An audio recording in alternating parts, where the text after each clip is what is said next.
যার সাথে একটু কথা বলার জন্যে এত অপেক্ষা করেন, ঘন্টার পর ঘন্টা অপেক্ষা করেই থাকেন, আর সে আপনাকে এড়িয়ে যায়। আপনি একটা রিলেশনে 100% দিচ্ছেন, বাট সে দিচ্ছে 1%। যাকে আপনি প্রায়োরিটির লিস্টে সবার প্রথমে রেখেছেন, সে আপনাকে প্রায়োরিটির লিস্টেই রাখেনি। সেই মানুষটাও আপনার সাথে কথা বলার জন্যে ছটফট করবে, সেই মানুষটাও বারবার আপনার সাথে কথা বলতে চাইবে। সে কখনোই আপনাকে এড়িয়ে যাবে না। আমি আজ খুব সহজ সরল স্টেপ বলবো, যদি আপনি ঠিকঠাকভাবে ফলো করতে পারেন তো 100% আপনি রেজাল্ট পাবেন। কিন্তু ঠিক করে বুঝে তারপরে এই স্টেপগুলো আপনি ফলো করবেন এবং ভিডিওটা কন্টিনিউ করুন, পুরোটা দেখার চেষ্টা করুন। নাম্বার 1, আপনি ইগনোর হচ্ছেন। আপনাকে এই বিষয়টাকে মাথা থেকে বের করে দিতে হবে। আপনাকে ভুলে যেতে হবে যে ওই মানুষটা আমাকে ইগনোর করছে। এই যে দিনের পর দিন একজন মানুষ আপনাকে অবহেলা করছে, অপমান করছে, দিনের পর দিন একজন মানুষ আপনাকে কষ্ট দিচ্ছে, কাঁদাচ্ছে, আর আপনি কি করছেন? আপনি তার জন্যে ওয়েট করছেন। আপনি ভাবছেন আমাদের সম্পর্কটা কখনো না কখনো ঠিক হয়ে যাবে, কখন ঠিক হবে, কিভাবে আগের মতো ঠিক হবে। এখানে আপনাকে ভালোভাবে বুঝতে হবে, অনেক সময় সম্পর্ক অনেক দিন চলার পর আপনার পার্টনার আপনার সাথে একটা মাইন্ড গেম খেলতে শুরু করে। ধরুন আপনি যে কোনো গেম খেলছেন, ইনডোর গেম বা আউটডোর গেম, আপনার একজন পার্টনার আছে। যদি সেই পার্টনার আপনার সাথে খেলতে আগ্রহ না দেখায়, আপনি কি আপনার খেলা কন্টিনিউ করতে পারবেন? অ্যান্সার নো, আপনি আপনার খেলার কন্টিনিউ করতে পারবেন না। তাই সে যদি আপনার সাথে এই ইগনোর খেলা খেলতে থাকে, সবার প্রথমে আপনি খেলাটাকে বন্ধ করে দিন।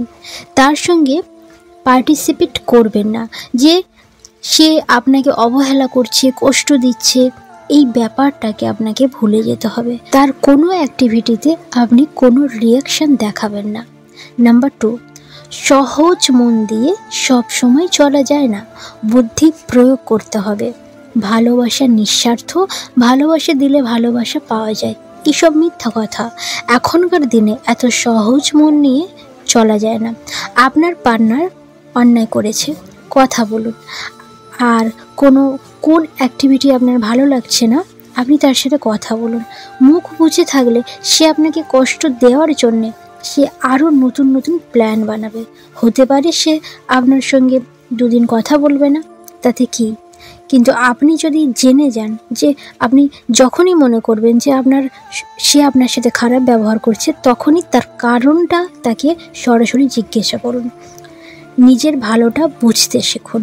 আপনার কোনটাতে ভালো, কোনটাতে খারাপ, এটা মাথাতে ঢুকিয়ে নিন এবং সেইভাবে আপনি কাজ করুন। অলওয়েজ অন্যের হাতে হ্যাঁ মেলানোটাকে বন্ধ করুন। অলওয়েজ অন্যের হ্যাঁ মেলানোটাকে এবারে বন্ধ করে দিন। নাম্বার 3, আমাদের প্রায়োরিটি লিস্ট চেঞ্জ করতে হবে। এত গুরুত্ব দিয়ে দেখলেন তো কিছুই হচ্ছে না, এবারে প্রায়োরিটি লিস্টটাকে চেঞ্জ করুন। তার যদি দিনের শেষে বন্ধুদের সঙ্গে সময় থাকে কথা বলার জন্যে, আপনার জন্য যদি না থাকে, এবার থেকে আপনি আপনার বন্ধু বানান।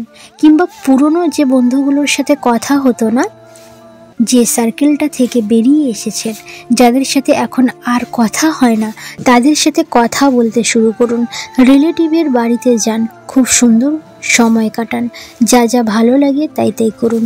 আপনি যখন অন্য মানুষদের প্রায়োরিটি দিতে শুরু করবেন, তখন সে এমনিতেই আপনার প্রায়োরিটি লিস্ট থেকে সরে যাবে। নাম্বার 4, তার অ্যাক্টিভিটিগুলোকে লক্ষ্য করুন। সে কি করে আপনার সঙ্গে। সে যদি কুইনের মতো বা কিংয়ের মতো ট্রিট করে, ডেফিনেটলি সেভাবেই আপনাকে ট্রিট করা উচিত। কিন্তু সে যদি আপনাকে ট্রিট না করে, পাত্তা না দেয়, অবহেলা করে, সে যদি গুরুত্ব না দেয়, তাহলে আপনি তাকে কেন গুরুত্ব দেবেন? সে কোনো কিছু করলে আপনি ফিল করছেন, বাট আপনি যদি কিছু করেন, আপনি কি করছেন সেইটাকে তো তার মধ্যে ফিল করাতে হবে, তাই না? সেটাও তাকে ফিল করতে হবে, করাতে হবে। নাম্বার 5, আপনি এক জায়গায় সাইকেল কি চালাতে পারবেন? কখনোই পারবেন না, সেটা সার্কাসে সম্ভব। সম্পর্কটা দুজনের দায়িত্বতে চলবে। সম্পর্কের দায়িত্বটাও তাকে নিতে দিন। সব দায়িত্ব আপনি কেন নেবেন? সবসময় রাগ আপনাকেই ভাঙাতে হবে, সবসময় সরি আপনাকেই বলতে হবে, স্পেশাল ফিল আপনাকেই করাতে হবে। সব সম্পর্কের যাবতীয় দায়িত্ব সব আপনার। সে শুধু এনজয় করবে, এটা হয় না। তাকেও দায়িত্ব নিতে শিখতে হবে। এবং যারা দায়িত্ব নিতে পারে তাদের সম্পর্কটা খুবই ভালো চলে। যদি আপনি একাই দায়িত্ব নিয়ে থাকেন, তাহলে এতদিন আপনি কি করলেন? এতদিন রিলেশনশিপে আপনি কি করলেন? আপনি কেন একা দায়িত্ব নেবেন? এই দায়িত্ব নিতে গেলে তাকে হয়তো কিছুটা সময় দিতে হবে, তাকে হয়তো রিয়েলাইজ করাতে হবে যে আমাদেরও তোমারও কিছু দায়িত্ব আছে, সেটা তাকে বোঝাতে হবে। তাকে এই বোঝানো পর্যন্ত আপনাকে ধৈর্য রাখতে হবে। সে নিশ্চয়ই বুঝবে তার কোনটা দায়িত্ব এবং কিভাবে সে দায়িত্ব পালন করবে। একা একা পুরোটা করা বন্ধ করুন। এই যে এতদিন অবহেলা করেছে, এবার থেকে সে আপনার সাথে কথা বলার জন্য পাগল হয়ে যাবে। মিলিয়ে নেবেন। তাহলে আশা করি আপনি বুঝতে পেরেছেন আপনাকে কি করতে হবে। ইগনোরটাকে ভুলে যেতে হবে, তার অ্যাক্টিভিটিগুলোকে লক্ষ্য করতে হবে, সে কি করছে। তার প্রায়োরিটি লিস্ট আপনি তাকেই সব থেকে বেস্টে রেখেছেন, সেই প্রায়োরিটি লিস্টটাকে চেঞ্জ করতে হবে। সবসময় এক জায়গায় থাকবেন না, দায়িত্ব তাকেও নিতে শেখান, তাকেও দায়িত্ব নিতে হবে। ধৈর্য রাখুন, সব কিছু ঠিক হয়ে যাবে। আর সে আপনাকে এতদিন গুরুত্ব দিচ্ছিল না, অবহেলা করছিল, আপনাকে পাত্তা দিচ্ছিল না, আপনাকে সে কাঁদাচ্ছিল, ভীষণ কষ্ট দিচ্ছিল না। এবারে সে আপনাকে গুরুত্ব দেবে, আপনাকে পাত্তা দেবে, আর আপনাকে অনেক ফোন করবে, আপনাকে অনেক ভালোবাসবে। তাই আজকে ভিডিওটা আপনার কাছে অনেক অনেক গুরুত্বপূর্ণ। আশা করি ভিডিওটা আজকে আপনি বুঝতে পেরেছেন। যদি ভিডিও ভালো লাগে তাহলে ভিডিওটা অবশ্যই লাইক করবেন, আর বন্ধুদের সঙ্গে অবশ্যই ভিডিওটা শেয়ার করবেন। নতুন হয়ে থাকলে প্লিজ চ্যানেলটিকে সাবস্ক্রাইব করবেন, আর পাশে থাকা বেল আইকন প্রেস করবেন, যাতে আমি যখনই ভিডিও বানাবো তখনই আপনার ফোনে নোটিফিকেশান চলে যায়। আপনি ভালো থাকবেন, সুস্থ থাকবেন। ধন্যবাদ।